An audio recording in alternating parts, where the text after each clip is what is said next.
one private sector providers, but out there. Yeah, right now, Christina is gonna be here. Okay. So, I think she emailed us to let us all know. yes. And we'll just have to excuse her and miss her and Yep. try to look up for the gap. Okay. All right, we can start the meeting. You're all ready. I'm ready. All right. So just please join us in the pledge of allegiance. The pledge of allegiance to the flag of the United States of America, to the republic which stands one nation under God, indivisible, with liberty and justice for all. That's the person wearing the day. Yeah. Councilperson Fox. Here. Councilperson Gray, this is Jackson. Person White. Here. Blackbird. Here. All right, thanks for joining us. So first is approval of the meeting minutes of June 12th and June 19th. I'll move those. Second. Person White. Yeah. Yes. Yes. Yes. All right, so there are two public hearings. We're just gonna leave them open, but there's no further movement yet on those applications. So we're just gonna keep it open. One of them might be doing some things, but they're not done yet. So we're gonna just keep the things open so we can move right to CHA's presentation. Whenever they're ready. If you need another couple minutes, we can do something else. Yeah, I just need to connect to Zoom and then link in through there to share the screen. If you just Okay. give me like 2 minutes, that'd be fantastic. Yep. All right, so I'm gonna just jump down to. There was the Dryden Fiber report. I don't believe, I don't know if Rick's gonna be making it. We'll just go back to your thing later. So, yeah, really was just a couple SCPs, the hearings, and then the other thing I wanted to report was the CDBG grant that we got for housing rehabilitation. So that was a 2023 grant. It's wrapping up at the end of this calendar year, and we've got 9 families in the door on that, and there'll be several more for the remainder of the calendar year. Okay, that's good. And then for the Dryden Fiber report, I mean, David's not gonna be here tonight, but he sent it around and should be.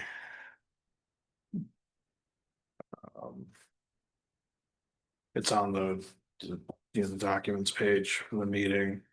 There is just the one thing we need to vote on. It's just approving the attestation regarding removal of 4 locations from the commitment, and that's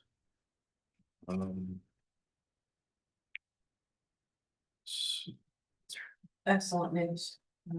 Yeah. yeah, I mean, these are locations that we challenge with FCC. It's not like either they don't have any like structures there, or they're it's not feasible to reach them for some. Just looking to see if it's in the report here.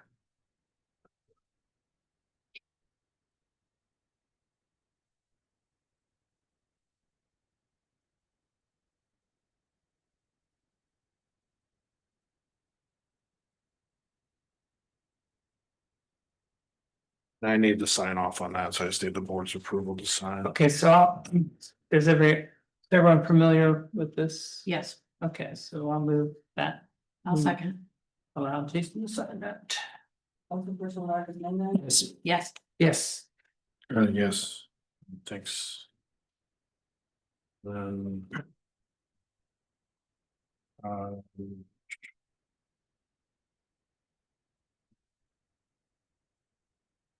We're getting William Messier short settled tonight.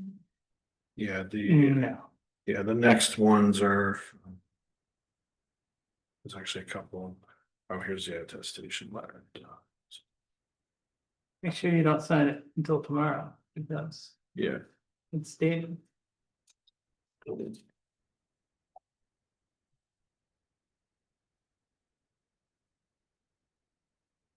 Yeah, okay, so I'll just go back. Yeah, the letter was actually up on the web too, it just was a. They didn't qualify as serviceable locations, identified as unoccupied structures, non-serviceable units, or. Not categorized as eligible premises under the terms of the Connect All program. So- Yeah.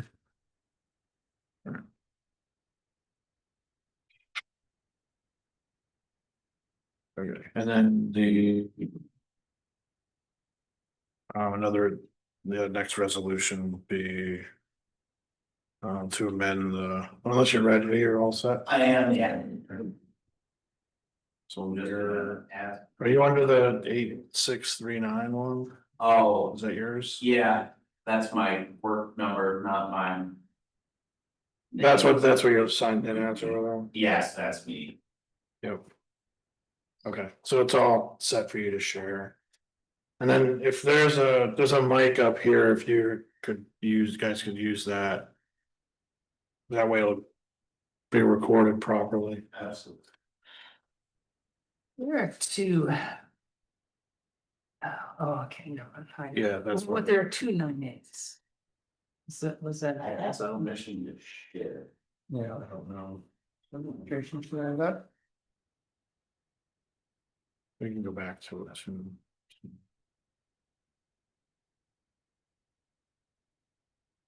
This is part of the same thing.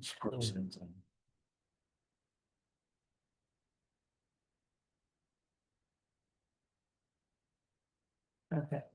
Okay,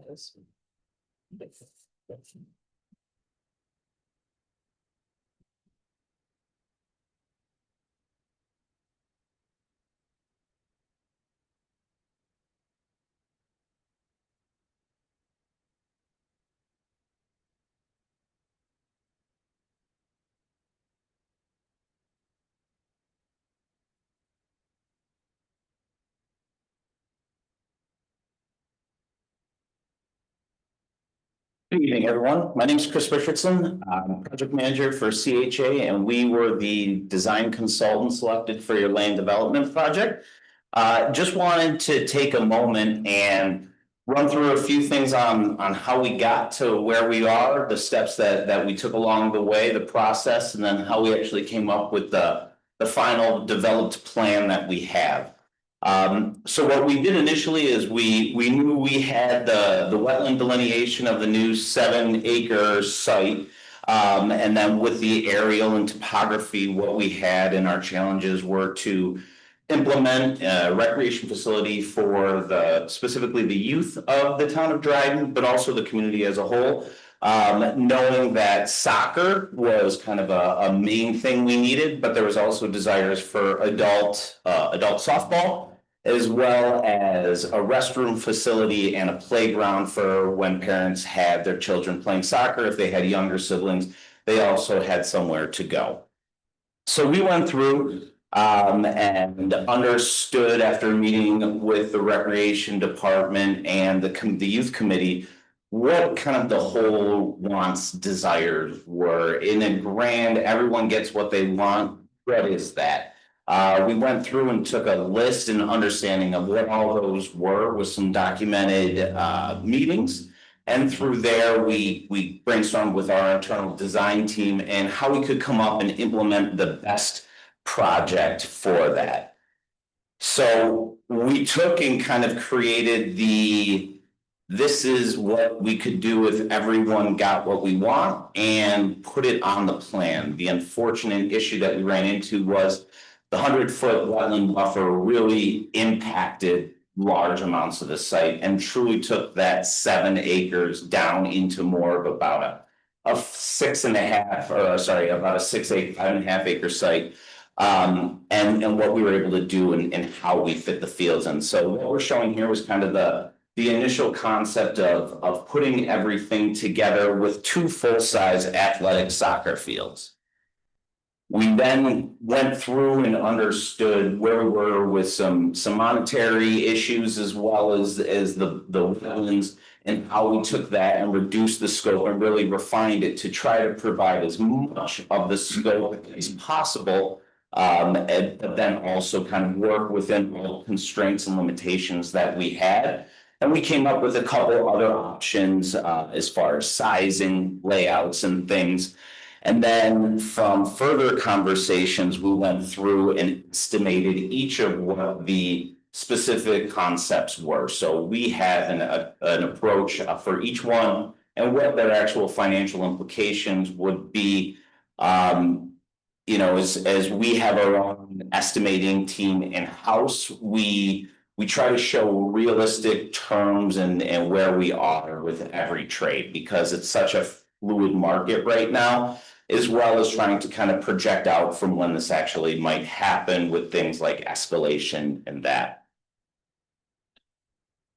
And what we were able to do was come up with the final plan that we have. It was a refined of our programming concept 2.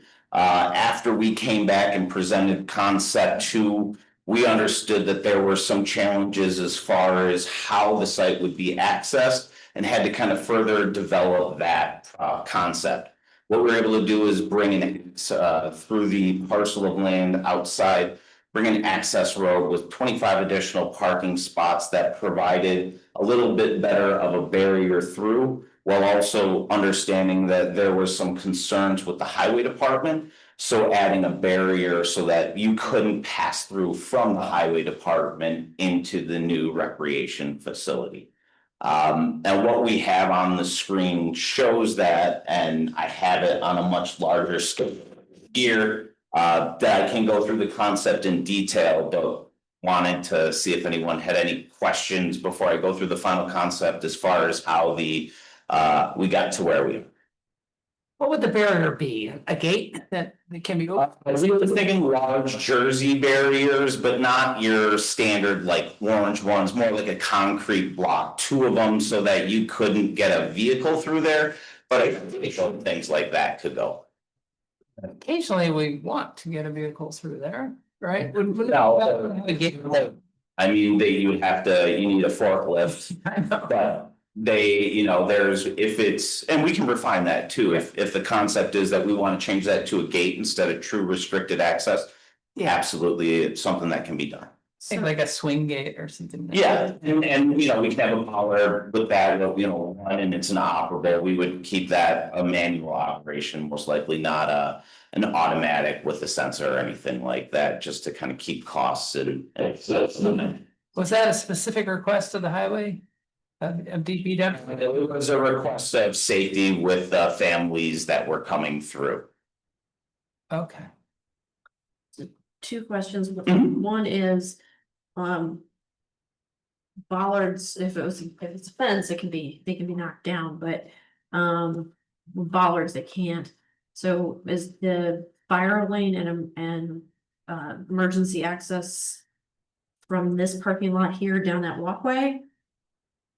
When I'm looking at, maybe I'm misunderstanding the drawing, but Sure. if you're blocking off access from the DPW lot, then the emergency access to the field, if they had to get like an ambulance to the field, presumably becoming. For ambulance, we have enough turn as far as a fire truck. But how would they get in there if there's bollards in the way? They'd be coming from. You access here. I just want to confirm that, yeah. Yeah, so it wouldn't be a full distribution kind of around like that and come through here. Understood, I just want to make sure I understood where they're. Mhm. And then the other one is putting a new parking lot right next to whomever's house that is, that bookends that house with parking spaces on both sides. What's the aesthetic impact to the house there? There's tree lines on both sides right now, so the tree line would stay there. Okay, Where the number 13 is, it's pretty thick. Yeah. Good. Yeah, again, and looking at what we did there and how we sized it too, knowing that we were trying to give as much bang for your buck, we really didn't we tried to minimize the tree removal that we needed in that specific area too. And I know that there is an electrical transformer panel that's right there too. So that kind of is why that juts out there, and that's what number 12 is representing. so between 11 and the house to the right of it, you're saying there's a tree line there, so that house isn't gonna be impacted by the. Correct. So how much parking is there? I see the ADA parking, but where's the other parking? Is that- So in the lower lot, there would be 25 spaces, and in the upper lot, there's 2 ADA, and then there's 7 vertical along the side. So the upper lot is up here at town hall. The fields, yeah, there's some small parking in this area, and that was our challenge, that with the tight area, we really couldn't provide any type of parking, so where would the families and users of the park be parking, and whether it was over here in the town hall, this access lane and area gave us an option to add some more parking for the users of this park. Nice. So bear with me, I'm not trying to be difficult, but parking is kind of my thing. So, so the access to that ADA parking, the parking that's up near number 8, that is along what looks like a pedestrian walkway for the main parking lot. Is there gonna be a way to separate pedestrians and vehicles along that walkway? Our intention is just a curb. So there's gonna be the road and a sidewalk, or? Well, yeah, there would be a road with a sidewalk there. But a very minimal one just to get you up through. And that all truly comes down to cost. It's your sidewalk isn't required by code there. So if it was taken out and it was simply just a curb through there, that would be acceptable too. Okay, There will be many more steps to follow. Absolutely, yeah, this was kind of just our initial concept and not truly. So we should. Detailed on that scope, but these are the things that. From a master plan perspective, we kind of look at it, once we, if the project goes out to an RFP for full design and we were to be awarded that, these are certainly some of the things that we would be vetting out before we presented anything further, so that we had an understanding on exactly what all stakeholders were truly interested in, and again, kind of knowing what a specific construction budget would be and how we work this specific concept into that budget as well. Nice. Can I ask, the smaller, there's a youth soccer field, I guess, number 7, and. Yes. Then there's the larger, is that a regulation field? For U12, it would get you U12, and then you could play U8 across for 3 fields. And so that's what we were looking at, specific user groups and the size of the fields and how we implemented both of those in. So what you're looking at with field 1, that would be a full size. Yeah, that's what I mean, that's a full size. Yeah, that's a regulation field that you could play high school soccer there. Wow. The lower field 7, that's a smaller youth field, kind of like I said, for 12 and under for your length, and then you could go 8 and under widthwise and get 3 fields there for different youth programs from a true, these are their dimensions. If you wanted to have more, it's okay. It's just how they were lined, and kind of wanted to show you from a regulation standpoint there. and what kind of turf? Are you guys looking at? And this is grass, all sod, yeah. Great.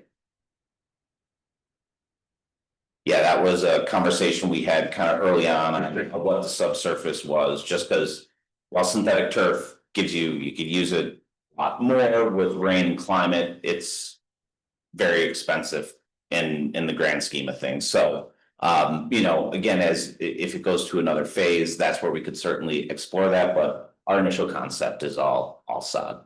It's more delicate than you would think. Mm-hmm.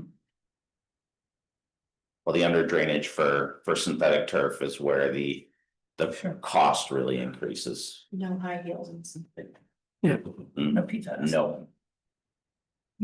Well, especially, soccer, it gets a little bit, soccer and lacrosse gets a little tougher because you do see more athletes in those sports wearing metal spikes then in baseball and metal spikes really damaged the synthetic turf. Yes. No metal spikes. Correct. So I'd go for it. Great. So these are not meant to be used during winter. Right? Correct.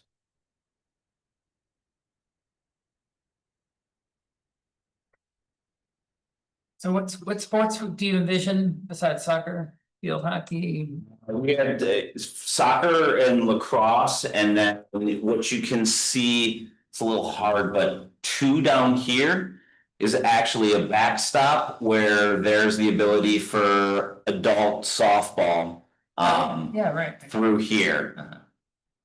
Now, you wouldn't have your dirt infield like you would on a lot, but you know, you do have the dimensions and the backstop and ability.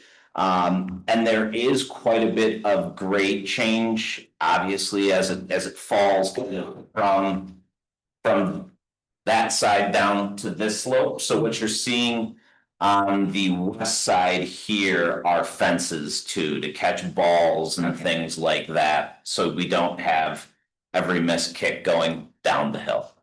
That's my next question. Not that I've ever kicked the ball away from the goal. Never. Yeah. I mean, is there an estimate, or like a rough estimate about how much these plans would cost? Yeah. Yeah, I mean, this one that's shown all in right now is around 1.5, but that has all of the soft costs built into it as well. From a pure construction standpoint, you're approximately 1.15. Was there any discussion on what the impact is for annual maintenance? But it's minimal because as long as it's grass is being mowed and maintained, that's really it for what you have here. Other than that, it's plowing and normal maintenance. But as far as, you know, anything above and beyond, there's no extra preventative maintenance that wouldn't be done anywhere else that you have fields. So built into the cost, it may be here, but I can't quite read the print, but Sure. particularly the big field, is it crowned, so it'll drain and Literally. than the ones down in Ithaca and. Yes, and crowns, everyone has their different thoughts on how much they are. But we have plenty of different drainage structures and things like that on how they pitch so that there won't be standing water. Everything will shed, especially as this one, again, you had such a substantial grade change kind of from across the fields. I think on the large field, it was 42 feet of fall from one side to the other. So it's making sure we kind of just divert from the sides, but from a lengthwise, we will have no issues on that large field. Everything sheds down towards the highway department. Do we have to do any offset wetland creation to build this? Or No, because we're outside of the buffer. completely, so we're not Yep. destroying any that has to be Correct. reestablished elsewhere. That's good to hear. Hmm.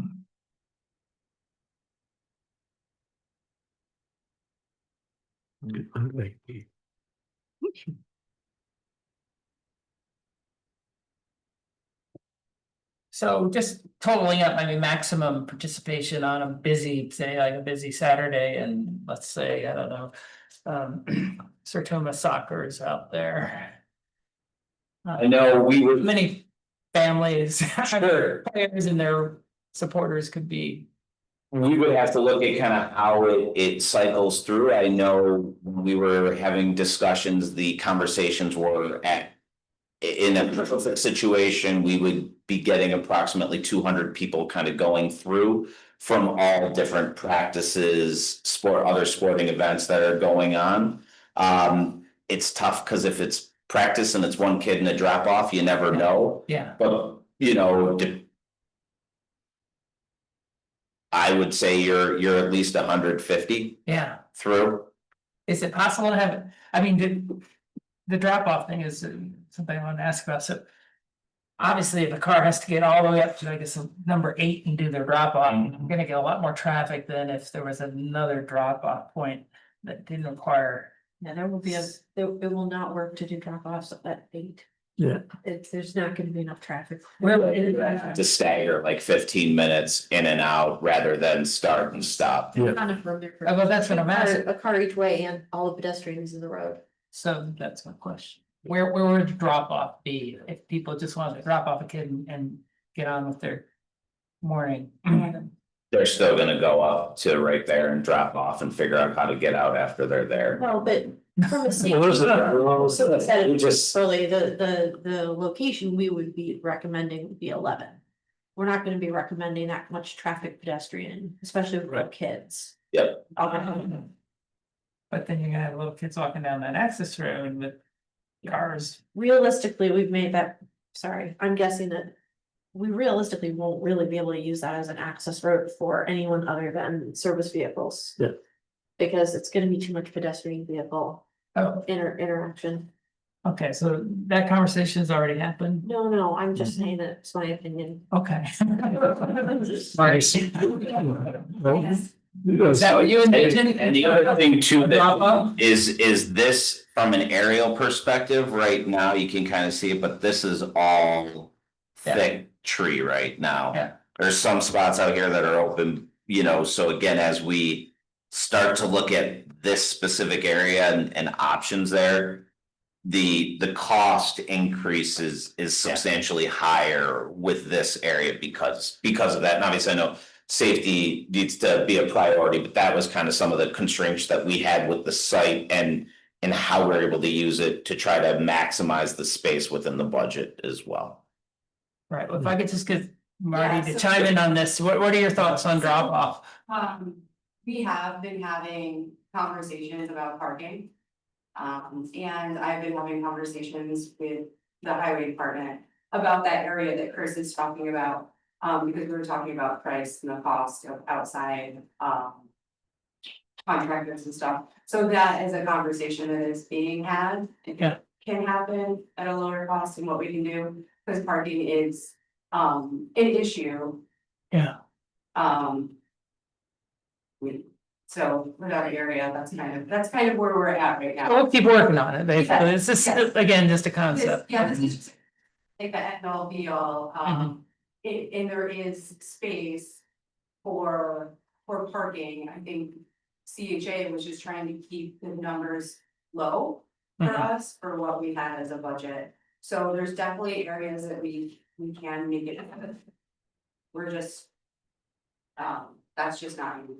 Yeah, like if there could be a loop somehow. I don't think that, I am not sure, just like a big parking lot, like not necessarily a loop, I mean. If you go to most of the fields here, they're parking lots, you know, roads, parking lots. Practices aren't going to be hundreds of people at a time, Saturdays are. Yeah. But Saturdays are drop off days, those are park the car, everybody goes to watch a game, everybody gets in their car and is. So the drop off is more sporadically, like Chris was saying, it's not necessarily. Just thinking outside the box here, but DPW is not operating on Saturdays. Is there any thought of using all that parking space that we have at DPW? No. No. So, No, the highway department hasn't asked me to, hasn't said, no, don't come this way. I personally do not want anything in that direction. Mm. It's very unsafe. There's tons of directed nuisances down there Yeah, for children. Yeah, right. There's piles of salt, there's plows. It's laid out space, more than park. It's. Riding fiber equipment. Even with that space, there would not be enough parking. Like even if you moved all of the heavy equipment and supply staging that's there, there's not enough space there. Yeah, But we can talk about it and address it, Yeah, separately, I think, above that. it's also their space. Yeah. So on Parking space. on the weekends, there's obviously the space Right. here with the walkway. How big a gap do you still have between this new little lot at 14 and the parking lot out here? Like walking. Yeah, it's, Yeah, It's not. This parking lot is not enough for a Saturday morning. right. Are you saying like how far would it be for someone to walk from? here? No, just between the new lot and this lot, how much are you still missing as far as parking needs? So this lot, you park, what, I don't know, 30 maybe? And there's 8 here, I have 200 kids who play soccer on Saturdays. Not all at the same time, some play at 9, Right. two other, play at 10. So We probably need to be somewhere at the area behind. about 100, yeah. So, they're. Years now, And here's the thing, I don't have to use this whole space as just a Saturday, a soccer. That's not really the 100% vision of doing this field. We also have other programs that we have lacrosse, that could use this field. We have football practices here, Football, yeah, that's not- soccer practices, we could have adult softball games, we could have family softball, there's so many other options. It is ours, we could just walk out back and use it, we don't have to ask the school, we don't ask anybody. Have to be able to turn, we can just do it. Yeah, Yeah. we'd have town board meetings down there. Well, I mean, There's no lights, so you have to do it. I think the parking lot here at Town Hall is. That kind of eyeball, I was trying to count the lines on Google, I think it's about 58 spots, okay, 58, and then you'll get 23 more in this new lot, so that. it's pretty close. Getting pretty close to 100. yeah, pretty close to 100. Yeah, But parking isn't, it is a conversation that is still being had. This isn't like the final, like I said, and Chris said before, it was just money. Mhm. And I also had asked them not to rely on, using the highway department in their plans or thinking that any of that was an option. Because that's not fair to them either, that's something that would be decided, within the town.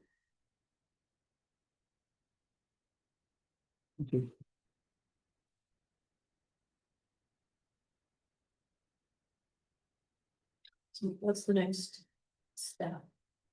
I guess we need, I think what we gotta do then is start figuring out how to fund it.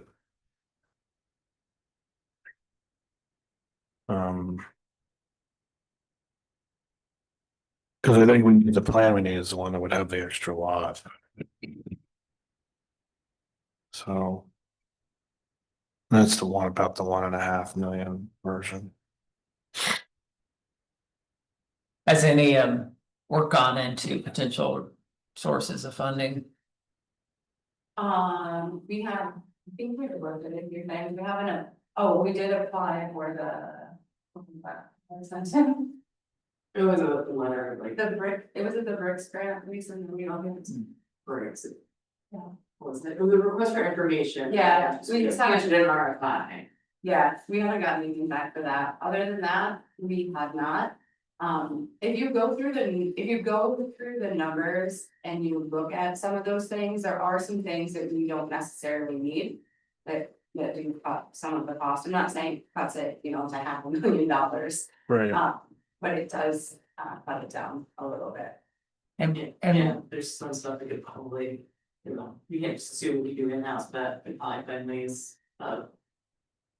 it not cost as much as that, but, there's other funding sources that are out there, that New York State's really pushing, right, for parks and stuff like that, Yeah. but, I mean, they're involved, so obviously, like, you would have to budget in a grant writer or consultant to probably do it. Yeah. So that. yeah, I don't see it as a reason not to pursue the project because I think he plans.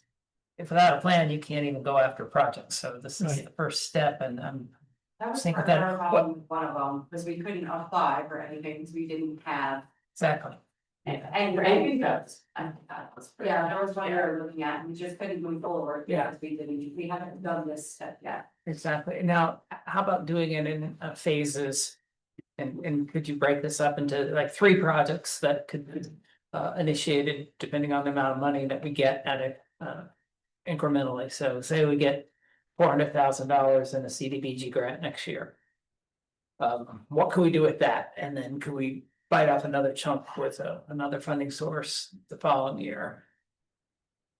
I guess we'd have to prioritize, yeah, what was more important, and. I mean, if you're gonna start the project, is there really an end to the project? Is it really going to? Probably not. I mean, not end, but I mean, is it ever gonna be usable? Oh, yeah, but that's what I'm thinking, what, if we can't get the full 1.5, Right. you know, could we go after chunks? And Yeah. do this in phases? You do the big field and then add the little field later. Yeah, I understand all of that, I just don't want it to be the big field and then it just kind of. I know, doesn't, it just stays there, it doesn't, it's not Yeah. finalized to this aspect. I hear you, but I understand what you're saying, you know, you get what you get, I understand that, I'm just really, this is exciting. So. yeah, no. Oh, I totally Yeah. agree, I'm just thinking like the rail trail model, we've had to just do it in phases. Cause it was very ambitious from the get-go, so we just. Did chunks. The one thing in kind of 2 parts of it is with our estimate, it's broken out in a way where you can, not everything's piecemeal, but you can kind of pick and choose and kind of see like, okay, it's broken out with the larger field and the little field, so you get a feel for what they both cost, because while the little field's small, the terrain there and the wooded area makes that one from a cost per square foot actually a little bit more than the larger field. The other thing too is while certainly with construction, anything can be phased out. You do lose efficiencies of scale with your general contractors. Each time you have to go out and, you know, if it's potentially a different contractor, different markups and things like that. So there are just kind of some other things to think about with phased projects when it comes to a Yeah. cost perspective. Oh, well, I mean, strategy wise, if that's what you'd prefer, we'll just have to keep that in mind, then how we go after money, and we're not gonna start it till we get the amount of money that you want, the total amount. That it's a choice, and I see the merits in both directions. Yeah, it seems like there's a couple of different pools of money. There's just municipal parks, recreation. Yeah, I wonder if there's a way we can get some money from like the Environmental Protection Fund too. That covers parks, heritage areas, historic properties, and I know that old racetrack thing is just north of that, where these fields would be. And I wonder if somehow could tie in. Cause then that might, Well, that's in the wetlands. yeah, not that we do, I mean, not that I know, but there's a. It looks like there's but if somehow. Like say. I mean, I don't know how you do it, but like say, cause that's I mean, historic. If you're trying to get access to it, like maybe some of those funds could be used. With this too, like say. For the parking or, yeah, we could, I mean, there are we can get pretty creative. with it. different ideas that we could pursue for funding, I don't think we can. Yeah, we're only doing all tonight, but I'm saying like looks like there's a Yeah, bunch of let different me ask you- possibilities. Let me ask you this, I mean, is this now in our court and you want help finding funding sources and in terms of the next step? Or is there a part of this committee that is looking at funding sources that you'll Well, we had, spoke with a couple of people in the town about the grant writer. You know, getting somebody to help us. Help pursue this, I don't know if anybody on the committee is, you know, within you that stuff or has those talents.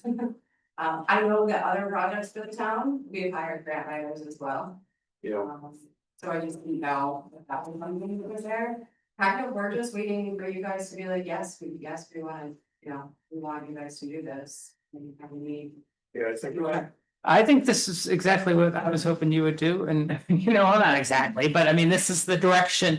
It checks a lot of boxes as far as I'm concerned, so So there's just kind of a wait for a plan, a concept, obviously, to Yeah. apply for a grant and, approval as well, so kind of move forward. So is this something we would have the zoning board take a look at? Not the zoning board, but the planning board take a look at? Okay. I don't think so. It's something we need to. I think what we just need to do is. Yep. Hire the grant. Get a grant writer to do this. And they can help hunt down the different yeah, it's real. others, and then in the meantime, we start. Setting some money aside in the budget anyway. I know CHA, while my group is sports, we do have land development team that does a lot of this too, so if it's anything. I know it's not in our scope here, but certainly something that if we're gonna move forward, we're more than happy to assist with, things like that too. Grant writing or grant. With grants and to find the different programs and things like that for our land development team, oh yeah. Oh,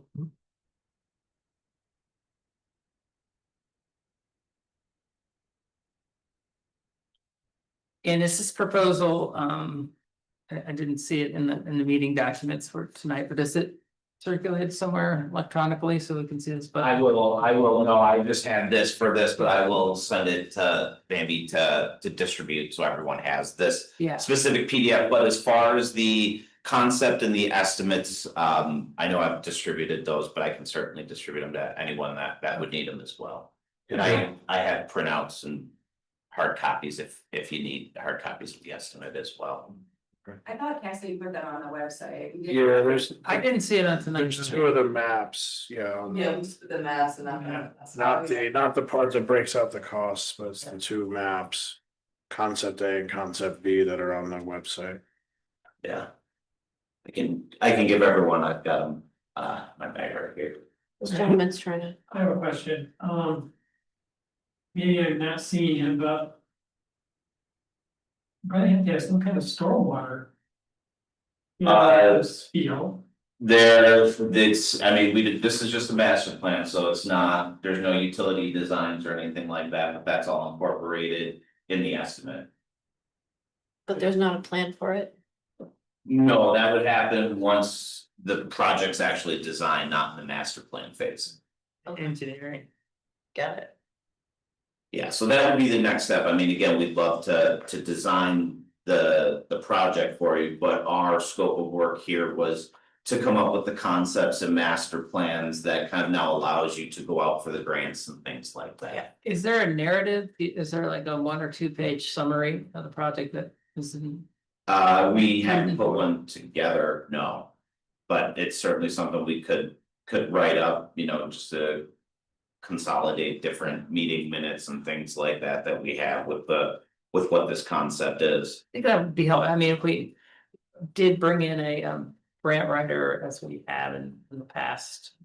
We could say, this is what we need funded and share that and Yeah, and the one thing with that is this is a very fluid kind of plan itself. There's things that can change, so. The one thing I wouldn't want the grant writer to think like this is exactly what has to happen. This is our idea, the concept that fit within the budget that we had, but all of a sudden if they can procure $3 million, this project can grow to much more based on that availability and things like that. So that's where I just want to make sure that they don't think that narrative is kind of the end all be all. There are certainly options if there's more money available that these fields could become larger. We can take those trees down, things like that, add parking. But again, just with what this concept was, it was trying to fit as much of the programming within, a relative amount of the budget.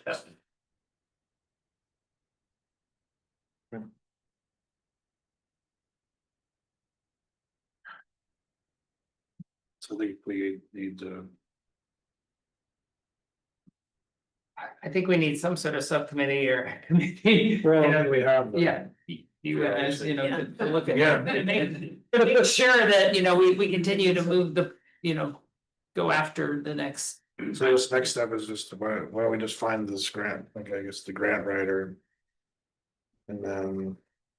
Well, I think so, and we had two concepts, the one we're looking at now is concept B, which is the one that has the more parking, so Yeah. that's the one we're comfortable kind of Yeah, I think that's the one we should go. working on. But then as Chris said, this is kind of just a basic master plan, so then. I mean, Chris is normally like another step where this is more finalized, it's not part of your work scope at CHA, but like. So the next step typically is, the town of Dryden would put forth whether you would just amend our contract and give us the design, or if it needs to be bid out. Take the master plan that's here to then have an RFP for the design services of this park, and based upon this concept. So then part of the design services, then figuring out exactly how you can make it happen, and then Absolutely. trying to find the funding sources to pay for it. Not the funding source of the design part, that's a separate kind of arm of all of this, but. The design is more than one than into, like, I was asking, like, the stormwater. Yeah, that- where's the utility plan, how is it routed, where is it tying into, what structures are actually there? Well, essentially. So. I guess my understanding then, it doesn't seem like you keep the master plan and give it to a grant writer and just write it up, it seems like. You need to have. A little bit more fine tuning of the plan that goes beyond what work scope is received. No, the grant writer could take this Could take this, okay. and be fine to kind of work with that and understand. With what grants are available and those different funding sources and how that all procures, because. You've got kind of your main concept and then the estimate for what the professional services we believe would be at this point. And how that all works, and again, with the breakdowns that we show, you can kind of see like, this isn't just. We're throwing stuff at a wall, there are specific quantities and everything and how that all works out, and So. it's not just RS means and things, but we are actually using like. Data within central New York of installation costs and things like that, because. It's different everywhere, so we do try to really centralize it, make sure we understand the areas that we're working in. So. Fred could decide to just take this, give them the whole grant writer, unless you guys give them the RFP for that, Those speak the funding, and then when we're in this position where we can maybe really have a plan of action, we would still need some other consultant to help with the final. Yeah. And how to. But we don't necessarily need to. Seek out even, I think your contract or RFP until. We have someone trying to find funding sources. At this point, we're just using the town board and say yes. And then we just get town board to go ahead and give this to the grant writer. Yeah, I think that's what we should do. Okay. Yeah. Let's give the go ahead for the. Yeah. I move that we say yes. Yeah, I sense the need for some assurance and, yeah, I second. okay. This is good, we should, So you're moving the B, no, We're saying go ahead and start looking to get a proposal to hire a grant writer, and then that's a motion Yeah. we would vote on. Yes, So we need to get a quote from a grant writer on how much it would cost. And then that's something that then we would vote on to allocate funds. So is that my responsibility to find that grant writer? Usually it would be the Yeah. committee to find a grant writer and have them give you a quote. Or a few grant writers to give. Well, yeah, well, I guess that my question is like, do we RFP that or do we just seek one out, like? What is the confirmed policy? well, it's a professional Yeah. service, so we, You do a request, you follow up. yeah, Yeah, I mean, or you get 3 quotes and then you're covered. yeah, Oh, or get a request. yeah. Yeah. So I move that we pass the ROIC and. recreation director to get 3 quotes from grant writers for this, and then. And you got one guy already saying that he can give you a quote for that, so. I need to. Yeah, so you stay tuned on it. And. You know, as soon as we have them, the board will. Yeah. To accept them. Mhm. So. I'll second that. Councilperson Martin, Yes. Yes. Yes. Yes. Progress. Thank you, everyone. Thank you. I'll give you the printouts of the estimate just so that everyone has it. Or just an email, you don't need to print them. Oh, no, I've already got a hard copy right now if you want, Okay. but if not, Save a tree. Always. Yeah. It's just easier to file it. yeah.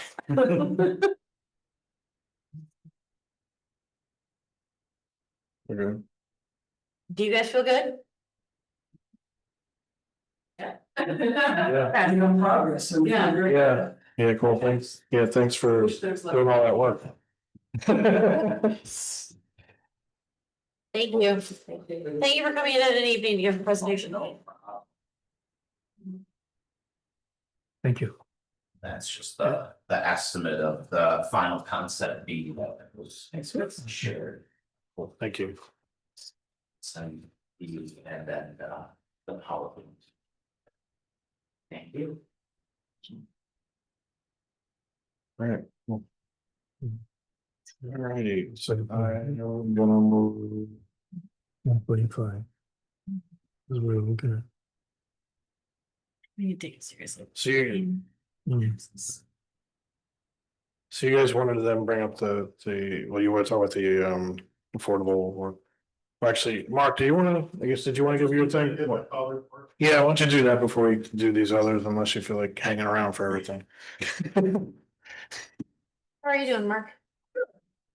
Yeah, I saw you guys you went to Newark Valley the other day. Yeah, they did go to there, On Sunday, yeah. it was formal support, they had pretty much. They got lucky, as fast as the water came up, it started to recede. That's A good, lot of the houses that were hardest hit, you couldn't get to, yeah, so, they dodged a bullet, but it was yeah, still bad, but. yeah, like that. Yeah, that storm came in pretty quick. And it was a 2 or 3 square mile area that got dumped on, all in rain. Oh. Yeah, Downhill. Thank you. thank you. It says 47 calls for the month of June. I think we're at 259 calls so far for the year, so we're set to. Have another record setting. Of the year. Yeah, Other than that, we really just business as usual, we're starting to. Look at our fleet. You know, as far as we're supposed to be buying a new truck, but the cost of everything, replacement schedules, we're re-looking at that and trying to figure out what we can push out. Another 5 years, the heavy rescue, we might put some money in it and try to push that out 10 years. The difficulty we're having is if you push it. It falls in, that's the problem with having 5 pieces. It just falls in the cycle of another one. And Yeah. the next ones after the rescue was supposed to be the engines. And they were both bought at the same time. So we're looking at trying to stagger them, so moving down the road. yeah, But obviously, there's a lot of moving pieces to that plan, so. Yeah. yeah, and with all no one knows what things will cost. There's just so many moving pieces. So, So. Pretty much that's it. I know they're having a meeting right now about going over the rescue truck, what improvements do we need? What has to be fixed to get us another 10 years? Yep. And hopefully that will help our truck replacement fund to where we'll be back on track. perfect. So, you guys don't have any questions? Enjoy your night. You too. Very good, thanks. Really. Trying to stay cool, works from hot. They had an accident at 38 today and just standing in the middle of the blacktop. It's hot. So. All right, take care. Yeah, take care, Mark. Thank you. All right. Thank you, everyone. Have a good night. Yeah, thanks. man. Drive safe. And I'm gonna just, I'm sharing the resolution from 2022 when we started the Affordable and Workforce Housing Committee. So, So what we can, is to amend that resolution, in terms of the, composition of the committee, you know, the number of people that include the committee. Instead of having 7 members to 9 members, adding 2 additional knowledgeable people on housing, you know, from the local community in the town. Do you have people who are interested in the positions? We have some, you know, we're looking at some people already, yes. Great. That's basically what it is. I'm not trying to. The reason for this is, one is that 2 community members, community resident is not enough to, you know, for us to do some of the work that we are planning to do. Even if we are asked to have a representative in any other committee or task force that the town said, we don't have enough Yeah. to, you know, to, and second is, you know, we will write, we will try very hard to sort of diversify a little bit our community representative. So, you know, incorporate the east and the north part of the, you know, Sure, the I think town. it makes sense. I mean, we keep talking about housing being such an important topic in a crisis that seems certainly warranted to have additional and volunteers. The fact that community members are willing to put their time in is a beautiful thing. So I move. I'll second. okay, so we're moving to amend resolution number 70 of 2022 from, to increase the number of members from 7 to 9, and it's 2 basically at large people, Yeah. members with knowledge of housing.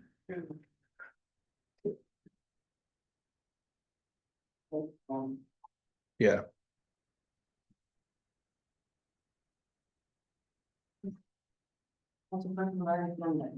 Yes. Yes. Yes. All right, and then the next thing that's up is it's a resolution to allow me to review, approve, and sign temporary revocable permits for Dryden Fiber. That is the yellow barn. It's the yellow barn. Yeah, Yeah, we discussed this last yeah. meeting. I'll move it. So, Yes.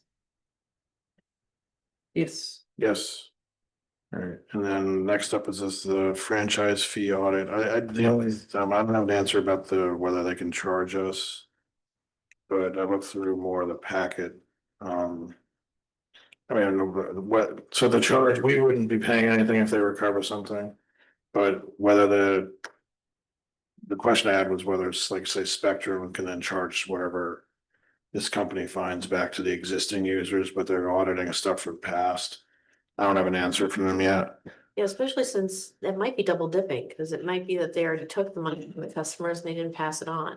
Yeah. Yeah, I mean, I know that's what in the past when this came up, when Mary Ann was supervisor, that's what she found out, but I don't have an answer back from them about that yet.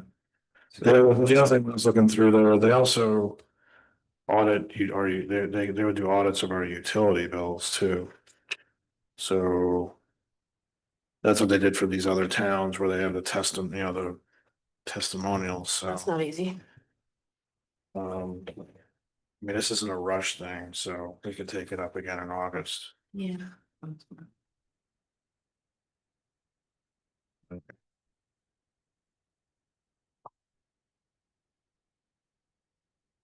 And then I guess, could you go through the committees? To the affordable housing, we just, the action, in the agenda was precisely the resolution we just passed. And just to let you know that we are applying for a grant from the Tompkins County, it's called, it's recovery fee, recovery grant. Recovery fund. Yeah, housing assistance. Yeah, Yeah. yeah, it's $10,000 we're asking to. We know there are several, a couple more applications in the folder. So we're hoping that in fact we're trying to work with our representative to for the county to expand the actual pool of money they have. So let's hope that it's gonna work out. Good.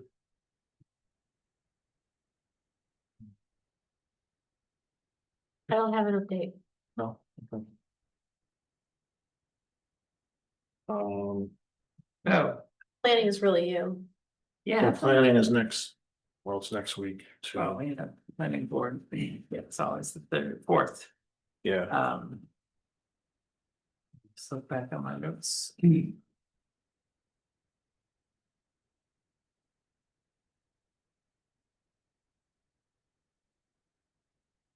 You said there was lots of updates.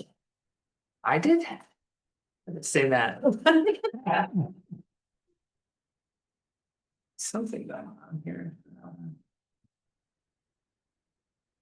Yeah, so at the planning board, we talked a lot about the Snyder Hill subdivision. And we had a good discussion about battery storage.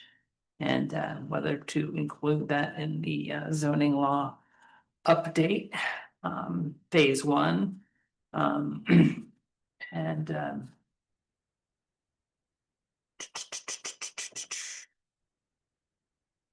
well, what I have in my notes from that meeting, Ray, am I missing anything? I'm just looking back now. I had a lively discussion about the state of the county's database on short-term rentals, which at one point we thought we would have information provided to us from the county, and I had an asterisk on that one to follow up with the county on that, and I did, and learned that there's no way they're sharing that information with us. What? Really? Yeah, apparently that's proprietary with Part of their contract with the software firm. So what we had thought early on when we developed our STR law was that the county would be tracking that, if the number of them, so we'd have a better idea of compliance. Are they allowed to have that secret information? We can't. You could, well, yes, you could try filing a freedom of. Interesting enough, we have needed from. But apparently this thing has been looked at up and down, and they cannot release that information. We do have need from from the county planning and to provide us with a broad picture of what the short rental problems and So we issues. share aggregate data. That is show aggregate that, yes. So it was really it's interesting. And what we found out that is that they had no impact on long-term rentals whatsoever, right? And the short rentals. Yeah. I mean, That's just about it. it is. But This is what they said. number for the number of STRs in the town of Dryden? I don't remember whether he actually shared for the town of London is writing a specific, right? I can't remember now, but Yeah, I forget the number. As well, we're thinking of between 100 and 200. That's always been around our gut feeling, but Yep. has that been confirmed or relayed by the county, by Nick? Yeah, I think their number was similar to that. they're gonna be, though, apparently, developing their own registration process, in the next month or so. That's what we were told. But they're not gonna tell us what properties are registered within the town? Well, the town has a registration process. Well, we do, but if the county is gonna do their own, Right, but if we're gonna pass zoning saying that, X percentage of properties. I'm not saying we are, I'm just saying a lot of places are doing that. To say X percentage of properties can't be used as STRs. Because it's pushing out yeah, people from being able to live in whole communities, so a lot of places are trying to do that. But then there has to be a way to have a program where we require people to register and get a permit to have. So if the NPR. county was pursuing this registration process for financial purposes, Yeah, we can probably tag into that as far as enforcement for sheer numbers and maybe neighborhood ratios and all sorts of data can come out of that process. well, you could foil, if they won't give it to us, the list that they come up with.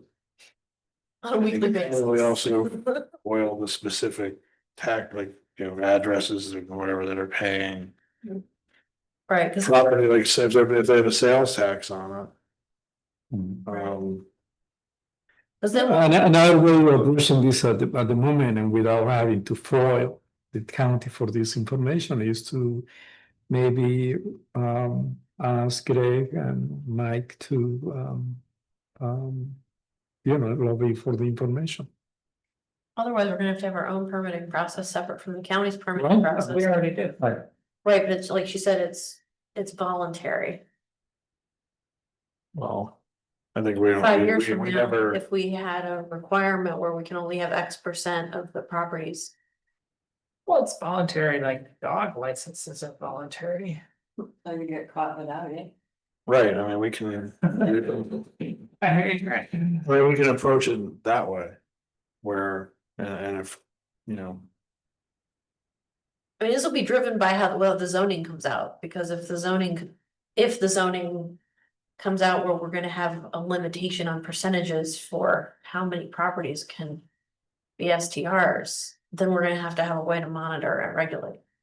I'm not saying we will, I'm just saying if we go that route, in order to help keep residential prices livable for the community, then may not be as something in the next 5 years, but it could be in the future. I don't recall that discussion in any of the zoning board meetings of setting it, I was there, no, we talked about it being a possibility someday. like we wouldn't have more than 12% of rental units short term in a given area. But it'd be something to consider someday, because of the problems that some areas have. Yeah, we don't have a lakefront property scenario like Town of Ithaca does, so I don't think we're in danger of having a huge percentage of our properties go STR. Yeah, I feel like But still. the purpose of our SDR law is to mitigate the negative effects of STRs, but not to, exclude or set a ceiling. And if they follow the law, then a lot of things that have to do with perpetually rented out spaces on a short-term basis aren't allowed in our town right now. Okay. Or the absence of an owner. No, I'm thinking it's something that probably could come up 5 or more years down the road, didn't know, Mm. but it's not an immediate thing. Yeah, I would rather just see compliance with the current law than a number set in our zoning law about the number of STRs allowed. If people are complying, I think we've mitigated a lot of the downsides of them.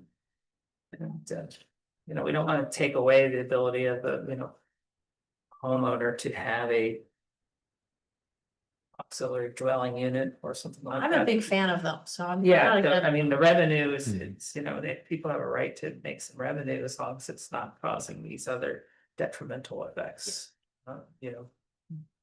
Perpetually non-owner occupied properties. Or where you're pricing the community out of being able to live there because. they're being bought up by. I don't think we have a lot of, what I understood is that the county in general don't have a lot of non-occupied owned properties. That's what I, in the short-term rentals. That's good.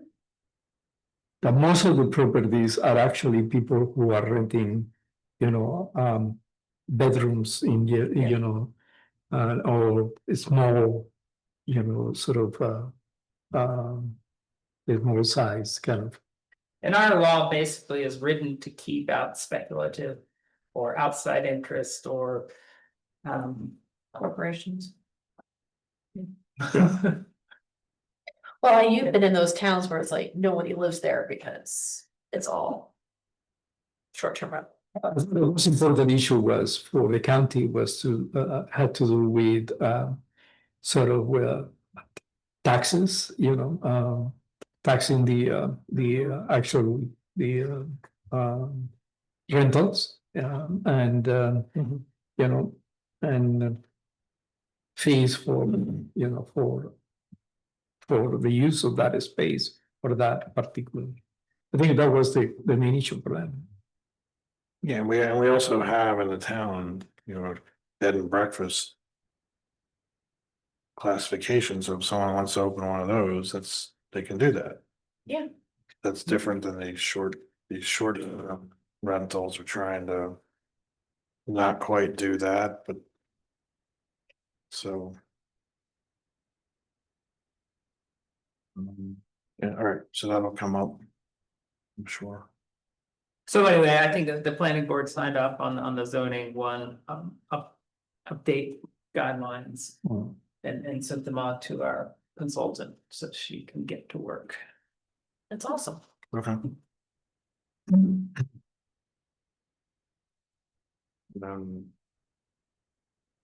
Well, the climate smart thing, and the other thing that came out after last week's meeting was this, so we got the silver designation. So at Alice. Did that press release end up going out on Monday? It did, we got a front page on the Portland Yeah, Standard. so. And it was announced by the state last week. I think it was right on Friday. So, and it looks like. I think is silver the highest? Yeah, The highest that anybody's achieved, I think there is another level, but yeah, I was nobody's- looking on their we haven't set website, up a program for that yet. yeah. So. Guess we can keep on keeping on with that. Great, as far as the rail trail goes, we're very interested in what happens with the bids that we received for the pedestrian bridge. And we have had a lot of back and forth with the New York State Department of Transportation and the lowest bidder in this case, we'd like to work with. And we're just trying to emphasize to DOT that we feel like the bid package should be amended, that it's been amended in other regions in similar situations, and DOT hasn't said no, they haven't said yes. Correct. And so this could happen at any point, and hopefully they'll say yes and save us from rebidding the entire project. But if we have to do that, the results will probably be similar, it'll just be a delay. Yeah. Yeah. The good news is we have somebody who can do the project at a price that we can afford. The other news is that we are working on a phase 3 study, design study for ways to get from Pinckney Road up to Freeville, alternative routes. So should we not be able to get the easements that we need and to cost that out. And so that work is underway, and it's kind of exciting because it'll give the Rail Trail Task Force and us as town board members an idea of which direction, which option to use. Excellent. Getting from Pinckney to Freeville, because that's the last thing that we need, well, after the pedestrian bridge. Yeah. That we have to figure Very out. exciting. And we're going through some other things along the stretch from from Game Farm Road to Route 13, some easements that are needed to repair some washed out areas. And Alice and I have ridden to the landowners. Alice has been very helpful on this, and so we've officially communicated to two property owners about expanding the easement that they currently offered us, so we could do some repair work on some washed out areas. Mhm. Yeah, and then I know like at some point we have to. Between, I think George Road. And the agway in the village here. Like surfacing, because I know it's still Grass. it's grass, but there's also some pretty rough spots especially between Freeville and George Junior. Like it's, like you couldn't take a road bike on it. Yeah, it's a little, I walk it a lot. It's a little rough, but it's passable. Passable, but I've had. It's more of a pedestrian route than a bicycle route. Yeah, well, I've had like some bikers who, down here in the village who actually would like to be able to go out. and, Like, just talk to me when I was, doing some door-to-door stuff. Yeah. About it, so that's one area where we, have to. Like, we have to take care of. Well, for additional TAP grants, I think we need to show that we have easement and control of that phase 3 section in order to even apply, so. Yeah, I mean, but I think it's like something that, I mean, I don't know what kind of, if we have equipment already at highway, but it would seem to be something that you. Pretty much just grade, like We need to grade it and But we crusher still run. need We stones. just need grade and crusher run. yeah, It just needs to be like smoothed out with crusher run over it. yeah. I don't know what that would cost, but that seems like it's, Crusher run, but something that stone dust for bikes. yeah, you can't, the larger stones aren't gonna cut it for a road bike. Pops You tires. can tell I'm not good with the bicycle, so I apologize. I got this, I got a thick tire type, but I got a road bike and I took the road bike on there Don't Yeah. take the road bike. and it's not a good time. It's not. It makes it not great for wheelchairs, it makes it not great for strollers and things like that too, so. Yeah. So we need to fix that. It's on the list. Yep. And then Ag Committee didn't meet this month and we just had DRYC here, so. We did. Is any citizen, right, anything?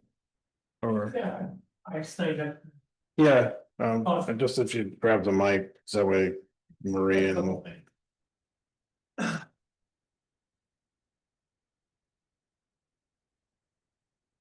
We're glad you was there somebody here. I'm Mike. Yep. First, I want to thank you, Jason, for letting me come to that meeting and Brian, like, Yeah, permitting me to. That was a good meeting, I thought. yeah, And you seem to have a lot of ideas, a lot of different options. mhm, What I would like to say is, I think there should be a public meeting for the people under and to hear that and to express, come up with what they would prefer. mhm. So get the, was it Scott? Because he's the one who's in, was it Scott Prindle? Yeah, I mean, if you see if he'd come and, yeah, speak to it. Secondly, the up around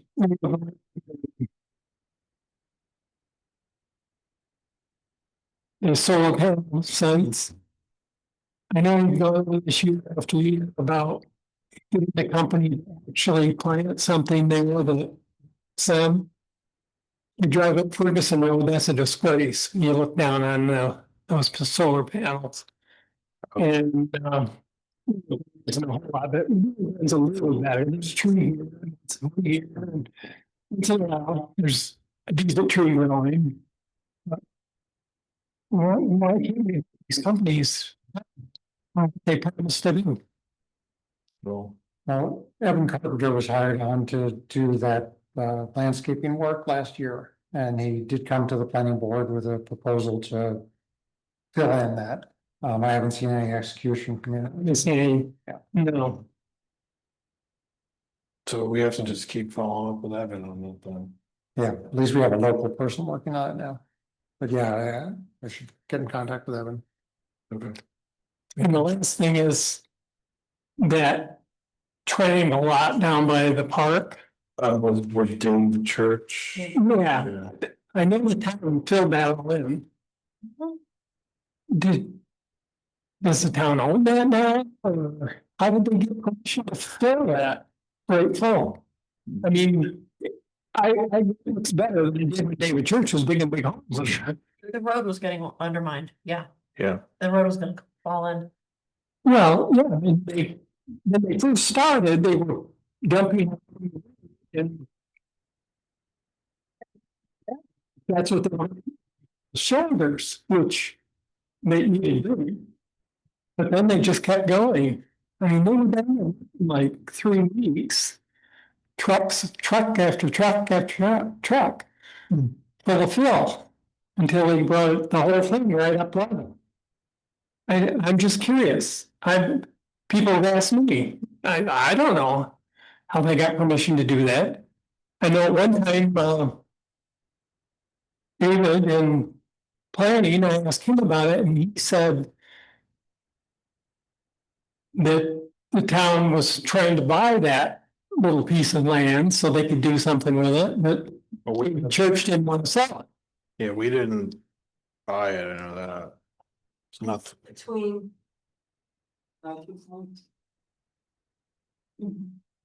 Between the right of way and the, for that highway by user Well, yeah, and combined with what. the trail, I can't believe that there's much left in the middle. Right, no, I can't believe it either. That's what I kept saying.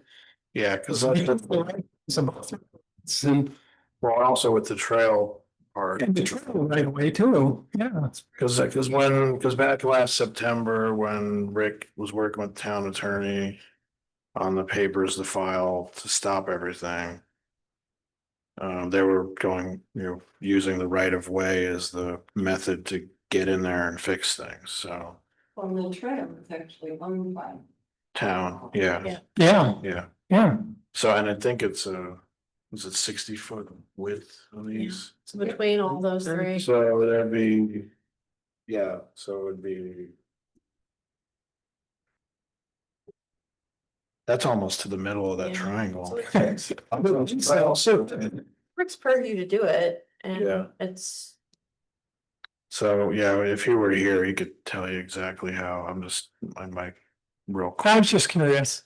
My little quick email search just came up with this, the stuff from September when they were gonna be filing in court to prevent Mr. Church from doing anything else. And I don't know that they ended up having to do that but we had authorized that to happen if necessary. So, yeah, I'll just ask Rick and then I can let you know. Yeah, well, it definitely looks better than it did when Mr. Church was down in there digging all over. Yeah, that was I'm not quite sure he was restoring that. I was restoring it. I stopped one day and asked him what he was doing. He said, I'm restoring it to agricultural land. You're yeah, down like 8 or 10 feet. That was before some flood back in And he was the. pumping all that water out of it. This was groundwater, yeah, because he was down so far. yep. And he talked, was he talking about a pumpkin patch or something? Yep.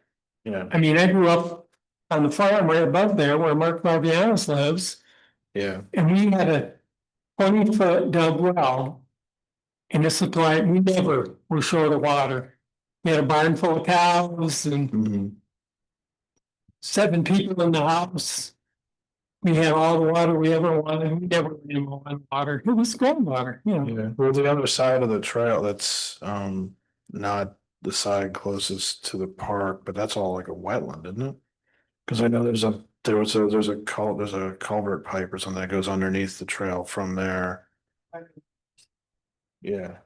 And then I think it connected, I think it was supposed to, well, I don't know what Rick did, but I know there's a pipe under the road too that went in. Yeah, there was a pipe under the road there. Yeah. So, yeah, I can ask him. That was all. It's just curious. I hadn't thought about it, because I hadn't heard anything. I